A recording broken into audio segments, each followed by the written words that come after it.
ఒక సౌమ్యమైనటువంటి భావన ఉంది. పురుషులకైతే స్త్రీల పట్ల, స్త్రీలకు కూడా స్త్రీల పట్ల సౌమ్యమైనటువంటి భావన ఉంటుంది అని చెప్పుకోవాలి.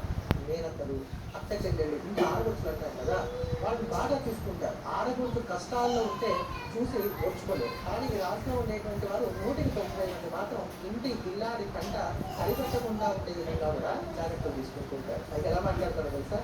నా వల్లే కదా నీకు ఇన్ని కష్టాలు వస్తున్నాయి, ఇట్లాంటి మాటలు మాట్లాడడానికి కూడా ఏమవుతుంది, పర్వాలేదు కదా అంటారు. ఎదుటి ఆ లక్షణాలు ఎదుటి ఎక్కువగా ఉంటాయి. కొంచెం రొమాన్స్ అనేది కూడా వీళ్ళకి జీవితంలో బాగానే ఉంటుందని చెప్పుకోవాలన్నమాట. ఆరు బయట కూర్చోవడం, ఆ గాలిని ఆస్వాదించడం, ఇలా వాడబడుతున్నాడు కాస్త పకోడీ రసం చేసి పకోడీ చేసుకోవడం, భార్య అలంకరించడం, అట్లాంటివి కూడా ఈ రాశిలో ఉండేటువంటి ప్రత్యేకమైనటువంటి లక్షణాలుగా స్పష్టంగా చెప్పారు. అలాగే వృషభ రాశిలో జన్మించినటువంటి వారు ఉద్యోగ పరంగా కూడా ఇంతగా ఇబ్బంది పడడానికి అవకాశం ఉండదు. కలగలుగుతూ ఉన్నటువంటి కార్మికులు ఎలా ఉంటారంటే బాస్ ఎవరైనా దిక్కారు వీళ్ళే వెళ్ళి చోటిస్తారు, అలాగే ఆయన ఏదో వర్తించారు, మర్చిపోవద్దు, లైవ్గా తీసుకొని వీళ్ళ వరకు లేదు.